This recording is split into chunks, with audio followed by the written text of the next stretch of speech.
Through the long, hard winters and hazy summers that followed, Albert and I grew up together. Whenever he was not at school in the village or out at work with his father on the farm, he would lead me out over the fields and down to the Thistly Marsh by the Torridge River.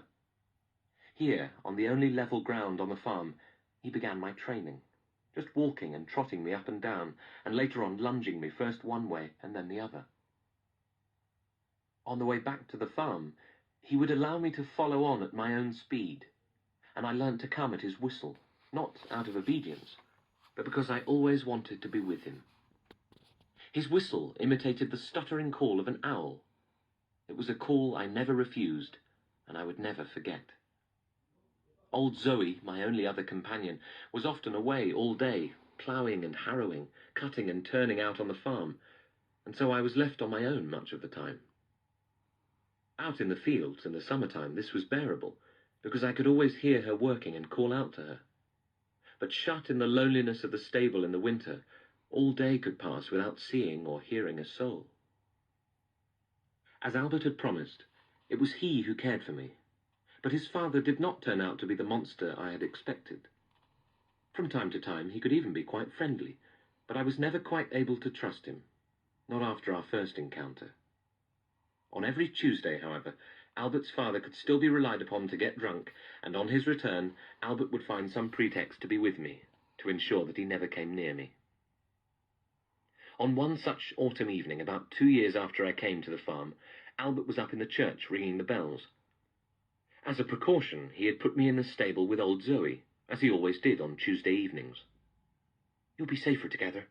Father won't come in and bother you, not if you're together," he'd say. And then he'd lean over the stable door and lecture us about the intricacies of bell ringing, and how he had been given the big tenor bell because they thought he was man enough already to handle it, and that in no time he'd be the biggest lad in the village. My Albert was proud of his bell-ringing prowess, and as Zoe and I stood in the darkening stable, lulled by the 6 bells ringing out over the dusky fields from the church, we knew he had every right to be proud. It is the noblest of music, for everyone can share it. They have only to listen. I must have been standing asleep, for I do not recall hearing him approach, but quite suddenly there was the dancing light of a lantern at the stable door, and the bolts were pulled back. I thought at first it might be Albert, but the bells were still ringing, and then Albert's father hung the lantern up above the door and came towards me. There was a whippy stick in his hand, and he was staggering. "So, my proud little devil," he said, the threat in his voice undisguised, "I've a bet on that I can't have you pulling a plough inside a week. Farmer Easton and the others at the George think I can't handle you, but I'll show 'em. You be mollycoddled enough, and the time has come for you to earn your keep.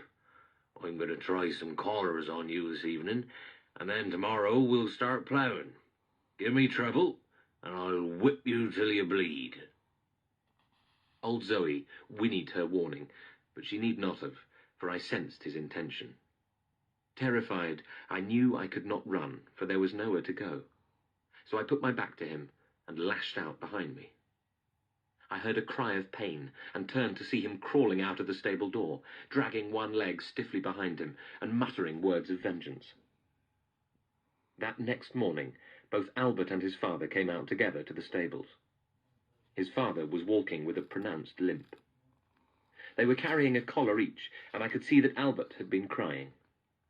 I noticed with infinite pride and pleasure that my Albert was already taller than his father, whose face was drawn and lined with pain. "If your mother hadn't bagged me last night, Albert, I'd have shot that horse on the spot. He could have killed me. Now I'm warning you.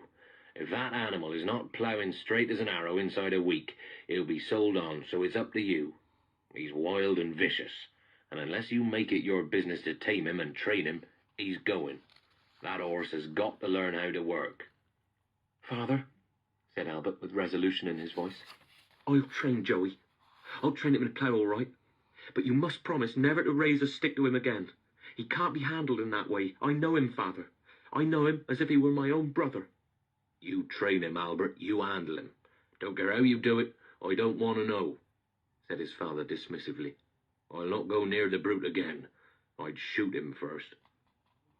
When Albert came into the stable, he walked up to me and looked me hard in the eye. "That was devilish stupid," he said sternly. "If you want to survive, Joey, you'll have to learn. You're never to kick out at anyone ever again. He means it, Joey. He'd have shot you just like that if it hadn't been for Mother. It was Mother who saved you. So never again, Joey. Never. We have 1 week, Joey. Only 1 week to get you ploughing. I know with all that thoroughbred in you, you may think it beneath you. But that's what you're going to have to do. Old Zoe and me, we're going to train you, and it'll be devilish hard work. Even harder for you, because you're not quite the right shape for it. There's not enough of you yet. You won't much like me by the end of it, Joey. But Father would shoot you rather than lose that bet." That same morning, with the mist still clinging to the fields, and linked side by side to dear old Zoe in a collar that hung loose around my shoulders, I was led out to Long Close, and my training as a farm horse began. As we took the strain together for the first time, the collar rubbed at my skin, and my feet sank deep into the soft ground with the effort of it. Behind, Albert was shouting almost continuously, flashing a whip at me whenever I hesitated or went off line, whenever he felt I was not giving it my best. This was a different Albert. Gone were the gentle words and the kindnesses of the past. His voice had a harshness and a sharpness to it that would brook no refusal on my part. Beside me, old Zoe leant into her collar and pulled silently, head down, digging in with her feet. For her sake, and for my own sake, for Albert's too, I lent my weight into my collar and began to pull. I was to learn during that week the rudiments of ploughing like a farm horse. Every muscle I had ached with the strain of it. But after a night's good rest, stretched out in the stable, I was fresh again and ready for work the next morning. Each day as I progressed, and we began to plough more as a team, Albert used the whip less and less, and spoke more gently to me again, until finally at the end of the week I was sure I had all but regained his affection.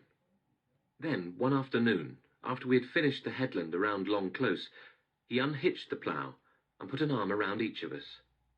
"It's all right now. You've done it, my beauties, you've done it," he said. "I didn't tell you, because I didn't want to put you off, but Father and Farmer Easton have been watching us from the house this afternoon." He scratched us behind the ears and smoothed our noses. "Father's won his bet, so you've done it, my beauty, and I'm so proud of you I could kiss you, you old silly, but I won't do that, not with them watching. He'll let you stay now, I'm sure he will. He's a man of his word, my father, you can be sure of that, long as he's sober." It was some months later, on the way back from cutting the hay in Great Meadow, that Albert first talked to us of the war. His whistling stopped in mid-tune. "Mother says there's likely to be a war," he said sadly. "I don't know what it's about. Something about some old duke that's been shot at somewhere. Can't think why that should matter to anyone, but she says we'll be in it all the same. But it won't affect us, not down here. We'll go on just the same. At 15, I'm too young to go anyway. Well, that's what she said. But I tell you, Joey, if there's a war, I'd want to go. Look fine in a uniform, wouldn't I? And I've always wanted to march to the beat of a band. Can you imagine that, Joey? Come to that, you'd make a good war horse yourself, wouldn't you? If you ride as well as you pull, and I know you will, we'd make quite a pair. God help the Germans if they ever have to fight the two of us." One hot summer evening, after a long and dusty day in the fields, I was deep into my mash and oats, with Albert still rubbing me down with straw and talking on about the abundance of good straw they'd have for the winter months, and about how good the wheat straw would be for the thatching they would be doing, when I heard his father's heavy steps coming across the yard towards us. He was calling out as he came. "Mother," he shouted. "Mother, come out, Mother." It was his sane voice, his sober voice, and was a voice that held no fear for me. "It's war, Mother. I've just heard it in the village. Postman came in this afternoon with the news. The devils have marched into Belgium. It's certain for sure now. We declared war yesterday at 11 o'clock. We're at war with the Germans. We'll give 'em such a hiding as they won't ever raise their fists again to anyone. Be over in a few months. It's always been the same. Just because a British lion's sleeping, they think he's dead. We'll teach 'em a thing or two, Mother. We'll teach 'em a lesson they'll never forget." Albert had stopped brushing me and dropped the straw on the ground. We moved over towards the stable door. His mother was standing on the steps by the door of the farmhouse. She had her hand to her mouth.